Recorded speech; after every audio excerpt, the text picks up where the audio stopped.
नमस्कार दोस्तों, peak PCS के इस वीडियो में आप लोगों का स्वागत है। उम्मीद करते हैं सभी लोग बढ़िया होंगे। तो जैसा कि अपने भारतीय भूगोल की सीरीज जो है चल रही थी, उसी श्रृंखला का ये अगला वीडियो है, जिसमें आज हम लोग बात करेंगे एक नए टॉपिक के साथ, जिसमें देखेंगे भारत का भौगोलिक विभाजन, है ना। इसमें हम लोग देखेंगे कि भारत का भौगोलिक विभाजन जो है, इसको कितने भागों में बांटा गया है और किस प्रकार से जो है इसका विभाजन किया गया है। इसके पहले जैसा कि आप लोगों ने जो है देखा ही है कि इसके पहले हम लोगों ने जो है सारी चट्टानें देखी हैं, है ना। भारत का भूगर्भिक विकास कैसे हुआ है, कौन कौन सी चट्टानें हैं, कुडप्पा, धारवाड़, विंध्यन, है ना, गोंडवाना और क्वार्टरी, टर्सनरी, ये सारी देखी। कौन कौन से क्रम में हुई हैं, उनकी क्या विशेषताएं हैं, है ना, उनसे संबंधित सारी जानकारी हम लोगों ने देख ली है। उम्मीद करते हैं आप लोगों को वीडियो अच्छा भी लगा होगा, है ना।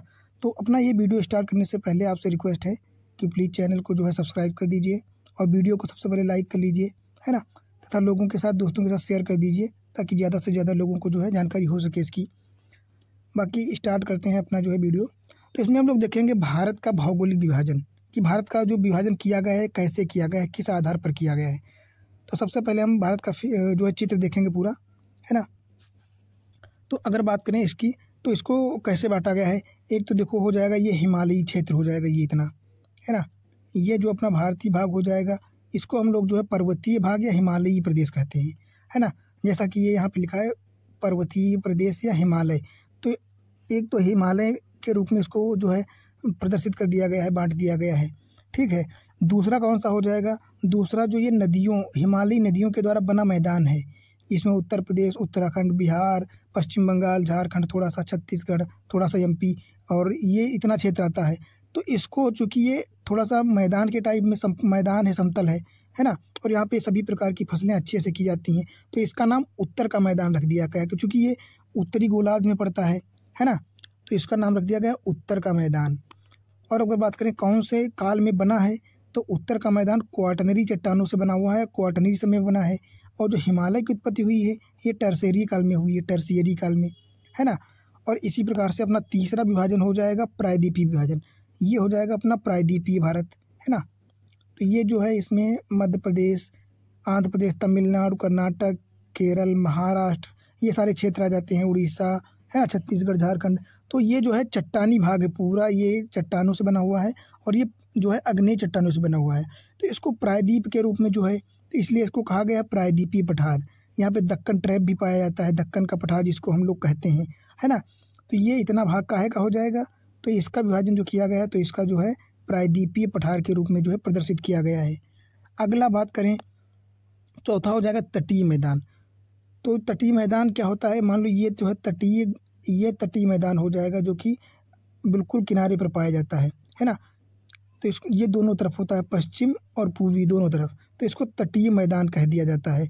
और इसके जस्ट जो है यहाँ पर ये घाट बने होते हैं, जो कि इनको हम लोग पश्चिमी घाट कहते हैं और पूर्वी घाट कहते हैं। तो समुद्र और जो है पूर्वी घाट और इधर पश्चिमी घाट और समंदर के मध्य जो मैदान के रूप में जो है पाया जाता है एरिया, उसको तटीय मैदान कह देते हैं, जो कि पूर्व की ओर ज़्यादा चौड़ा पाया जाता है ना। 60 से जो है 100 किलोमीटर या ज़्यादा पाया जाता है, 400 किलोमीटर तक चौड़ाई इसकी पाई जाती है। पर अगर बात करें इधर, तो चूँकि ये एक जो है इधर जो है पश्चिमी घाट बहुत ज़्यादा ऊंचा है और अचानक से ढाल आ जाती है, तो यहाँ पे मैदान उतना नहीं हो पाता है, तो ये सकरा क्षेत्र होता है ना। तो इसको हम लोग तटीय मैदान कह देते हैं। और दूसरा विभाजन हो जाएगा एक अन्य लास्ट भाग, ये हो जाएगा द्वीपीय देश, जो कि समुद्री क्षेत्रों में पाए जाते हैं, है ना। एक तरफ तो अंडमान निकोबार द्वीप समूह हो जाएगा और दूसरी तरफ ये लक्षद्वीप हो जाएगा। तो इन क्षेत्रों को हम लोग क्या कहते हैं, इनको द्वीपीय समूह, द्वीप समूह कहते हैं, द्वीपीय क्षेत्र कहते हैं, है ना। और ये तटवर्ती मैदान हो जाएगा। तो इस प्रकार जो है 5 भागों में पूरे भारत को बांटा गया है। एक तो हिमालयी या पर्वतीय प्रदेश हो जाएगा, दूसरा उत्तर का मैदान हो जाएगा, तीसरा प्रायद्वीपीय पठार हो जाएगा, तटीय मैदान और द्वीप। इन 5 भागों में जो है पूरे भारत को डिवाइड कर दिया गया है।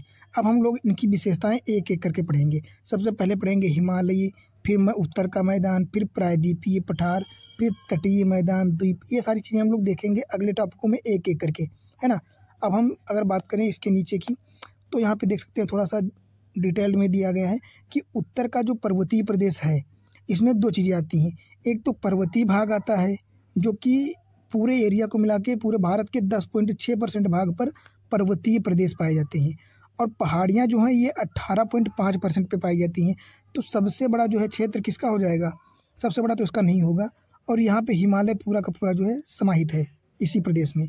दूसरा विभाजन है उत्तर का विशाल मैदान, जो कि उत्तर का विशाल मैदान जो है ये भारत के सबसे ज़्यादा क्षेत्रफल पर कितने 43.2% है ना, 43.2% एरिया जो है उत्तर का मैदान घेरे हुए है। इसके बाद आता है प्रायद्वीपीय पठार, जो कि पूरे भारत का 27.7% क्षेत्रफल को लोग जो है कवर करता है ना। फिर अपने तटवर्ती मैदान आते हैं और फिर सबसे कम क्षेत्रफल वाले जो है द्वीप समूह आते हैं, है ना। अब हम लोग देखेंगे कि हिमालय का निर्माण कैसे हुआ, पर्वत का निर्माण कैसे हुआ। तो उस हिमालय के निर्माण से सब पहले हम लोगों को ये देखना होगा कि हिमालय के निर्माण कैसे हुआ है ना। तो उससे संबंधित कुछ थ्योरीज हैं, कुछ सिद्धांत हैं, उनको हम लोग एक एक करके देखेंगे, है ना। फिर आगे बढ़ते चलेंगे ऐसे ही। तो सबसे पहले हम देखेंगे कि वलित पर्वतों से संबंधित या उनकी उत्पत्ति से संबंधित जो सिद्धांत हैं वो कौन कौन से सिद्धांत हैं। तो इसमें पहला सिद्धांत किसने दिया था? कोबर महोदय ने। किसने? कोबर महोदय ने। तो इन्होंने जो है जियोसिंक्लाइंस, जिसको भूसन्नति कहते हैं, ये हम लोग अभी देखेंगे कि क्या होती हैं भूसन्नतियाँ, पर अभी यहाँ पे शॉर्ट में देख लेते हैं।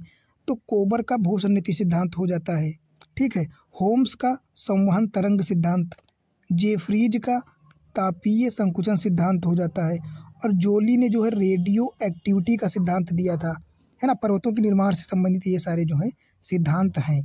और एक हो जाएगा आधुनिक प्लेट टेक्टोनिक सिद्धांत, जो कि सबसे जो है लास्ट में आया है और सबसे मान्यता प्राप्त सिद्धांत यही हो जाता है, हिमालयों के निर्माण से संबंधित। इसको हम लोग प्लेट टेक्टोनिक थ्योरी कहते हैं, है ना। तो इस प्रकार से जो है भूसन्निधि का सिद्धांत किसने दिया? चूँकि देखो यूपीपीसीएस का क्वेश्चन हो, पेपर हो, या फिर आरओ या फिर यूपीएससी का हो, वहाँ कई बार स्टेटमेंट में इस प्रकार से क्वेश्चन पूछा जाता है कि एक तरफ तो सिद्धांत दे दिए जाते हैं, भूसन्निधि सिद्धांत, जियोसिंक्लाइन, है ना, और संवहन तरंग हो गया, तापीय हो गया, रेडियो एक्टिव हो गया, प्लेट टेक्टोनिक हो गया, और इधर इनके जो है प्रतिपादक दे दिए गए, पूछ लिया था मैचिंग करने को। तो इस प्रकार इन सारे सिद्धांतों को आपको तो बिल्कुल पता होना चाहिए ही, है ना। तो कोबर का जो है भूसन्निधि का सिद्धांत कोबर महोदय ने दिया है, संवहन तरंग का सिद्धांत होम्स ने दिया है, और तापीय संकुचन का सिद्धांत किसने दिया है? तो जेफ्रीज ने दिया है। किसने? जेफ्रीज। बात करें रेडियो एक्टिविटी सिद्धांत या रेडियो एक्टिव का सिद्धांत, तो जोली ने दिया है। और आधुनिक प्लेट टेक्टोनिक थ्योरी, इसको तो हम बिल्कुल डिटेल्ड में पढ़ेंगे अभी, है ना। तो अगर बात करें सबसे पहले सिद्धांत, तो कोबर का जो भूसन्निधि सिद्धांत है, तो क्या होती है भूसन्निधि और इन्होंने क्या बताया? तो सबसे पहले बात करते हैं कि जो भूसन्निधि का विचार है, सिद्धांत नहीं विचार, सबसे पहले किसके मन में एक जो है बात आती है, तो ये सबसे पहले हाल एवं डाना है। इन्होंने जो है इसको सर्वप्रथम अपने सामने लोगों के सामने रखा था कि अपना विचार प्रस्तुत किया कि भूसन्निधि के माध्यम से जो है हो सकता है कि इनका निर्माण हुआ हो। फिर बाद में कोबर ने जो है इसका डिटेल्ड बात करी थी। तो जर्मन वैज्ञानिक थे एक कोबर, है ना। इन्होंने वलित पर्वतों की उत्पत्ति भूसन्निधि से हुई है, इन्होंने ये बात बोली। किसने बोली? कोबर ने। इन्होंने कहा कि जो हिमालय हो गए, एंडीज हो गए, रॉकीज हो गए, ये जो वलित पर्वत हैं, इनका निर्माण कैसे हुआ है? तो इनके निर्माण से पहले वहाँ पे भूसन्निधियाँ थी, और भूसन्निधियों के माध्यम से ही बाद में जो है वलित पर्वतों में तब्दील हो गए या बन गए, है ना। तो इन्होंने क्या कहा है कि कोबर ने भूसन्निधियों को पर्वतों का पालना कहा है। ये स्टेटमेंट जो है पीसीएस में एक बार पूछा गया था, है ना, कि भूसन्निधियों को पर्वतों का पालना किसने कहा है? तो इन्होंने कोबर ने कहा है। बात करें कि भूसन्निधि एक्चुअल में होती क्या है, तो भूसन्निधि कुछ और नहीं, एक छोटा सा तालाब के टाइप में, मतलब छिछला, मतलब ज़्यादा गहरा नहीं, छिछला सा भाग होता है, और फिर उसमें जो नदियाँ, झीलें या जो भी चीज़ें आती हैं, वो अपना अवसाद, मिट्टी या जो भी अवसाद है, कंकड़ पत्थर, ये सब ला के जो है जमा करती हैं, है ना। और वो जो क्षेत्र बन जाता है छिछला, उसको कहते हैं भूसन्निधि। तो लिखा भी परिभाषा में है कि भूसन्निधि एक छिछला, सकरा और लंबाई में बड़ा जलीय सागरीय क्षेत्र होता है, जिसमें आसपास की भूमि से अवसाद आकर जमा होते हैं, है ना। तो इसको अपने आसपास या गांव के क्षेत्रों के तालाब के माध्यम से देख सकते हैं या उसके आधार पर रख सकते हैं। बस तालाब एक बिल्कुल छोटा सा भाग होता है और ये उसी का बड़ा रूप होता है ना। तो उम्मीद करते हैं कि आप लोगों को समझ में आ गया होगा कि भूसन्निधि होती क्या है ना। अब हम पूरी तरह से पढ़ेंगे कि कोबर के अनुसार हिमालय का निर्माण हुआ कैसे, ठीक है। तो देखो, सबसे पहले भारतीय प्रायद्वीप गोंडवाना लैंड का भाग था, ठीक है। देखो, सबसे पहले की बात करें तो ये जो महाद्वीप बने हैं, उत्तरी अमेरिका, दक्षिणी अमेरिका, यूरेशिया या यूरोप, ये सारी चीज़ें तब पहले नहीं थी। बहुत पहले की बात है, जब बहुत पहले ये पूरा का पूरा जो है स्थल खंड या पूरा पूरा ज़मीन वाला भाग जो है एक पास था, बीच में था, और उसके चारों तरफ जो है पानी वाला जलीय क्षेत्र था, जिसको हम लोग समुद्र बोलते हैं वर्तमान में, है ना। तो ये सारा जो है जलीय क्षेत्र हो गया, और बीच में सारे महाखंड एक पास थे, स्थल खंड, है ना। इस प्रकार की संरचना थी। फिर धीरे धीरे क्या हुआ, फिर धीरे धीरे ये अलग होने लगे। अलग कैसे हुए कि ये एक स्थलीय खंड बीच में टूट करके दो भागों में बढ़ गया, है ना, जैसा कि यहाँ पे हम देख पा रहे हैं। और बीच में जो है क्या, समुद्र बन गया ये। तो फिर जब ये दो भाग बन गए, तो जो ऊपरी वाला उत्तरी भाग था उसको वैज्ञानिकों ने अंगारा लैंड का नाम दे दिया। क्या नाम दे दिया? उत्तरी भाग को अंगारा लैंड नाम दे दिया, और दक्षिणी भाग को जो है गोंडवाना लैंड नाम दे दिया। और दक्षिणी भाग में ही अफ्रीका के क्षेत्र में वर्तमान में उस समय भारत उसी भाग का था, उत्तरी गोलार्ध में नहीं था। उस समय भारत दक्षिणी भूमि का भाग था, है ना। तभी भारत को कहते हैं गोंडवाना लैंड का गोंडवाना लैंड का जो है भाग था भारत। तो इस प्रकार से क्या होता है कि ज़मीन जो है स्थल खंड दो भागों में बट जाता है। तो उत्तरी भाग को अंगारा लैंड और दक्षिणी भाग को जो है गोंडवाना लैंड कह देते हैं। और उसके बीच में जो ये सागर का निर्माण हो जाता है, सागर जो कट जाता है भाग, तो इसको हम नाम दे दिया जाता है टेथिस सागर। क्या नाम दे दिया जाता है? टेथिस सागर नाम दे दिया जाता है ना। और फिर जो है बाद में धीरे धीरे करके क्या होता है, फिर धीरे धीरे ऐसे होता है, फिर विभाजन होता चला जाता है। इसकी एक थ्योरी मैं आपको बता ही देता हूँ, फिर आगे आपको जो है किसी प्रकार की ताकि समस्या न होने पाए, है ना। तो बहुत पहले, मतलब जब पृथ्वी सबसे पहले, जब महाद्वीपों का विभाजन नहीं हुआ, पर नहीं बने थे, तब जो है पूरा ये स्थल खंड था, और उसके चारों तरफ जो है पूरा जल भाग था। तो ये जो छोटा भाग था स्थल खंड, इसका नाम क्या था? पैंजिया। इसको लोग पैंजिया कहते थे वैज्ञानिक। और उसके चारों तरफ जो पानी वाला भाग था, जिसको समुद्र कहते हैं, तो इस समुद्री भाग को पैंथालासा कहते थे। क्या कहते थे? पैंथालासा, ठीक है। फिर बहुत समय के बाद क्या हुआ, अचानक से इस बीच वाले भाग में जो पैंजिया था, ये दो भागों में टूट गया। और जब पैंजिया दो भागों में टूट गया, तब फिर इस प्रकार की आकृति का निर्माण होता है, ये वाली। और इसमें क्या होता है कि इसमें बीच में जब टूटा भाग, तो यहाँ पे समुद्र या जलीय क्षेत्र बन गया, और एक स्थलखंड ऊपर पहुँच गया, एक स्थलखंड नीचे आ गया। तो जो उत्तरी स्थलखंड था, जमीन का भाग था उत्तरी गोलार्ध में, इसको नाम दे दिया गया अंगारा लैंड। क्या नाम दे दिया गया? अंगारा लैंड। और दक्षिणी भाग को नाम दे दिया गया गोंडवाना लैंड, ठीक है, गोंडवाना लैंड। और बीच में जो जलीय क्षेत्र बन गया, उसको टेथिस सागर नाम दे दिया गया। क्या नाम दे दिया गया? टेथिस सागर, है ना। और फिर उसके आगे की जो संरचना हुई धीरे धीरे समय के बाद, तो उस जो स्थलखंड था, ये वाले, तो इनमें और विभाजन होने लगा, और छोटे छोटे टुकड़ों में टूटने लगे। फिर उनका धीरे धीरे वैज्ञानिकों ने अन्य नामों से पुकारना स्टार्ट कर दिया। अब जैसे पूरी तरह से अलग नहीं हुए थे, अभी जुड़े ही थे, पर वैज्ञानिकों ने इनका नाम देना स्टार्ट कर दिया। तो जो है यहाँ से एक क्रैक पड़ा, और इस क्रैक को क्या नाम दे दिया गया? यहाँ पे उत्तरी अमेरिका नाम दे दिया गया, और इधर वाले को यूरेशिया, चूँकि उसमें यूरोप और एशिया भी एक साथ थे। अभी यूरोप और एशिया अलग नहीं हुए हैं, तब इसका नाम यूरेशिया रखा गया था, यूरेशिया बोलते थे, है ना। और इसी प्रकार दक्षिणी भाग में इस वाले भाग को क्या, दक्षिणी अमेरिका नाम रख दिया गया, ठीक है। और इसी में जो है अंटार्कटिका महाद्वीप हो गया, ऑस्ट्रेलिया हो गया, अफ्रीका और भारत, ये सारे इसी में थे। चूँकि अभी ये अलग नहीं हुए थे, ये बाद में अलग होते हैं धीरे धीरे। और फिर इसके बाद जानते हो क्या होता है? इसके बाद जब और छोटे छोटे टुकड़ों में टूट जाता है, तब ये महाद्वीपों के रूप में निर्मित होने लगते हैं। तो महाद्वीपों के रूप में कैसे निर्मित होते हैं? ये वाले भाग को उत्तरी अमेरिका बोल दिया जाता है। फिर यहाँ से टूटते हैं दो भाग, तो एक को यूरोप बोल दिया जाता है, एक को एशिया बोल दिया जाता है ना। और दक्षिणी गोलार्ध में भी इसी प्रकार होता है। दक्षिणी गोलार्ध में क्या होता है कि ये हो जाता है दक्षिण अमेरिका, ये अफ्रीका हो जाता है, और ये ऑस्ट्रेलिया हो जाता है, और ये इंडोनेशिया या फिर द्वीपीय देश हो जाते हैं छोटे छोटे, है ना। और ये जो छोटा सा आप रेड पॉइंट देख रहे हैं, ये भारत था। भारत भी दक्षिण जो है अफ्रीका भाग था, और अफ्रीकी महाद्वीप में ही जुड़ा था, है ना। और फिर जो है इस प्रकार इनका विभाजन हो जाता है, और फिर यहीं से समुद्रों का नाम भी रखने लगते हैं। तो ये ऐसा आकार का जो बन जाता है, इसको अटलांटिक महाद्वीप, इस महासागर कह देते हैं, और ये प्रशांत महासागर हो जाता है, ठीक है। हिंद महासागर का तो निर्माण ही नहीं हुआ था अभी। फिर इसका निर्माण ऐसे होता है, ये भारत जो है, ये भारत उत्तरी गोलार्ध में ऐसे पहुंचता है।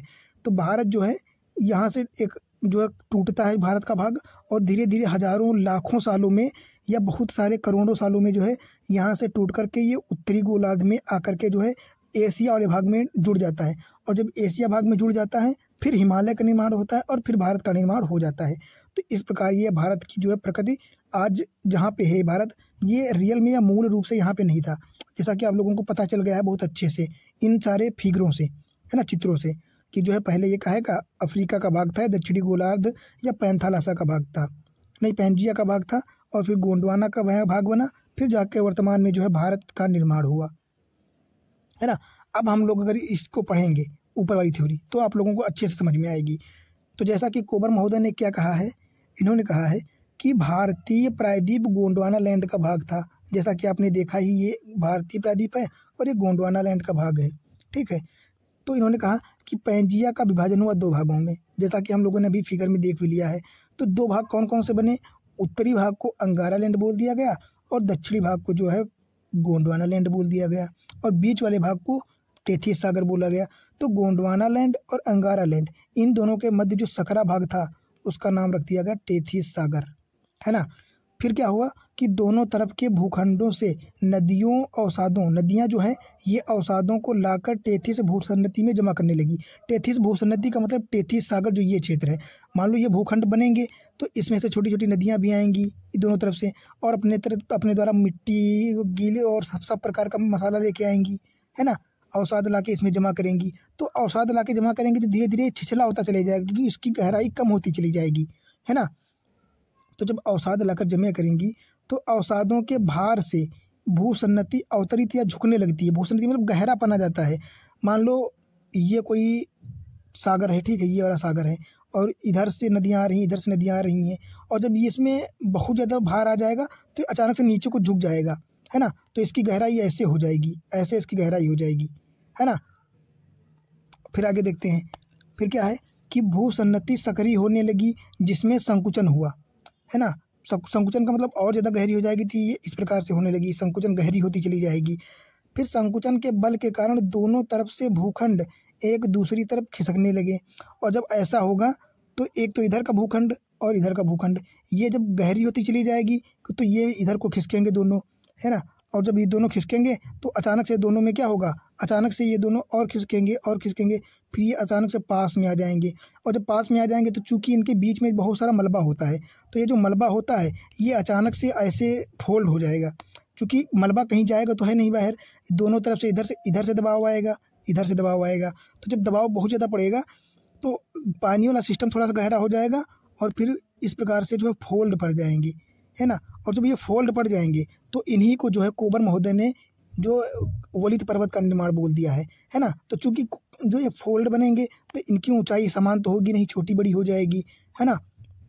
तो इस प्रकार इसको ग्रेट हिमालय, इसको मध्य या शिवालिक, और इसका जो है छोटा या लघु हिमालय बोल दिया, और इसको कुनलुन सान जो चाइना में वर्तमान में स्थित है। तो इस प्रकार से इन्होंने जो है काल्पनिक दशाएं प्रदर्शित करी हैं इस जो है भूसन्नति सिद्धांत से, कि इस प्रकार जो है हिमालय का निर्माण हुआ है ना। तो उसी का थ्योरी बताया गया है।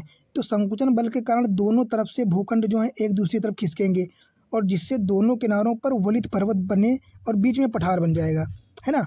तो इस प्रकार क्या होगा कि ऐसे ऐसे फोल्ड पड़ेंगे, और एक फोल्ड ऐसा पड़ सकता है और फिर ऐसे बन जाएंगे। तो इस प्रकार क्या है, इस प्रकार से जो है पर्वत का निर्माण हो जाएगा। ये हो जाएगा ग्रेट हिमालय, ये जो है मध्य हिमालय या शिवालिक या सबसे छोटा हिमालय, इस प्रकार से जो हिमालय का निर्माण हो जाता है।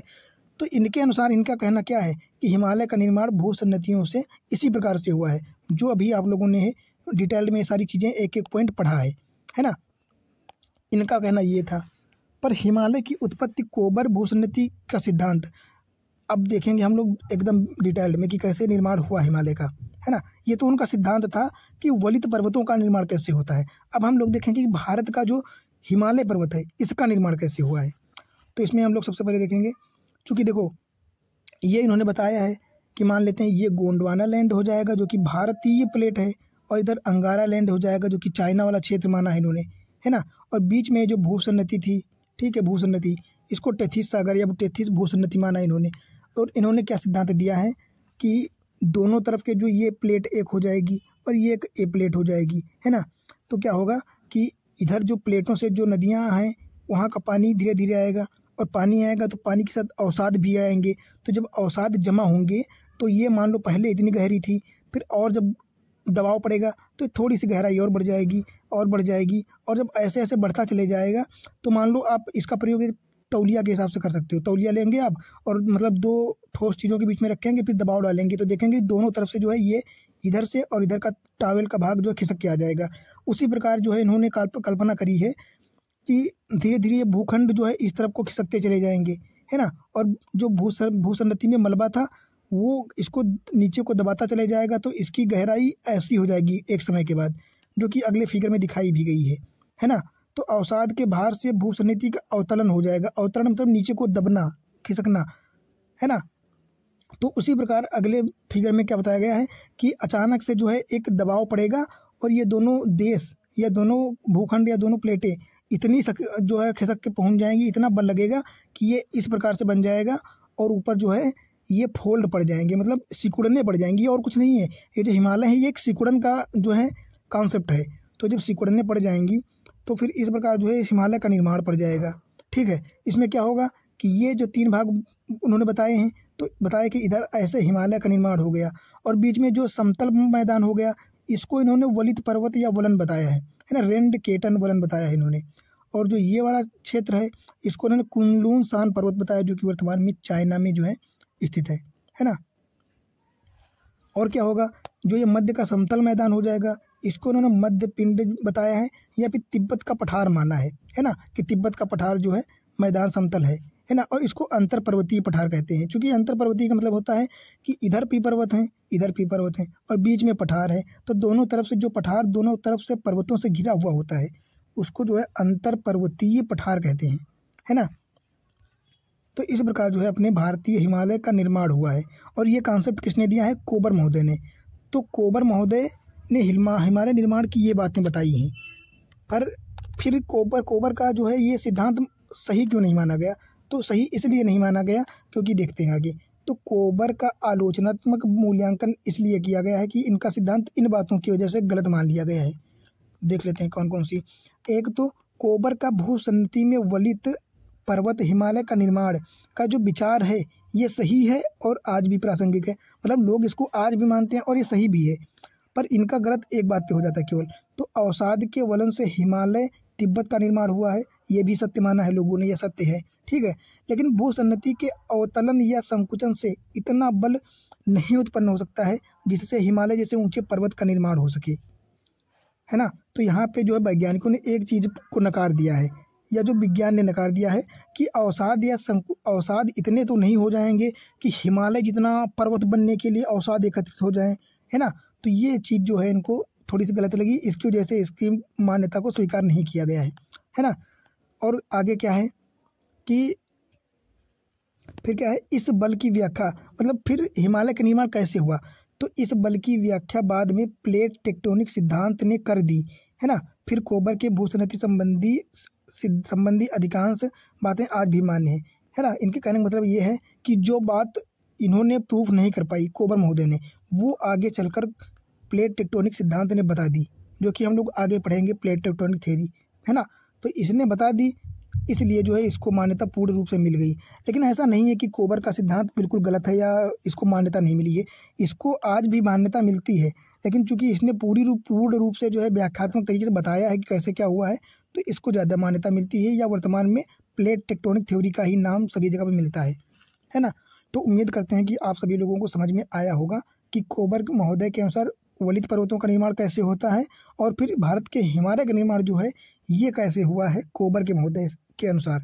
तो उम्मीद करते हैं सभी लोगों को अच्छे से समझ में आया होगा, है ना। बस आप लोगों से एक रिक्वेस्ट है कि प्लीज़ अपने नोट्स जो है बिल्कुल ऐसे ही बना लेना, ताकि आप लोगों को समझने में आसानी रहे, है ना। क्योंकि ऐसे आप इसलिए मैं बता रहा हूँ क्योंकि मुझे भी ज़्यादा ऐसा ही समझ में नहीं आ रहा था। तो सबसे पहले फिगर जरूर बनाना, बिना चित्र के तो समझ में आएगा नहीं कोई चीज़, है ना। और अगर कोई चीज़ समझ में नहीं आई हो तो प्लीज़ आप लोग कमेंट जरूर करना, मैं फिर से कोशिश करूँगा बताने की, है ना। और अगर फिर भी समझ में नहीं आई हो तो 1-2 बार वीडियो को फिर से देख लेना, है ना, समझ में ज़रूर आ जाएगा, ये उम्मीद है मेरी। बाकी आप लोगों से रिक्वेस्ट है कि प्लीज़ वीडियो को लाइक कर दीजिए जिसने नहीं किया है, और चैनल को भी सब्सक्राइब कर लीजिए तथा शेयर भी कर दीजिए, है ना। बाकी अगले वीडियो में हम लोग मिलेंगे अपने अगले टॉपिक के साथ। अगला टॉपिक क्या होगा अपना, अगला टॉपिक होगा प्लेट टेक्टोनिक सिद्धांत, है ना। प्लेट टेक्टोनिक थ्योरी देखेंगे, ये छोटा सा जो है भाग है, ज़्यादा बड़ा नहीं है। फिर हम लोग उसके साथ देखेंगे हिमालय की उत्पत्ति, है ना। तो मिलते हैं फिर अगले वीडियो में जो है प्लेट टेक्टोनिक थ्योरी के साथ। बाकी इस वीडियो को देखने के लिए आप लोगों का बहुत बहुत धन्यवाद।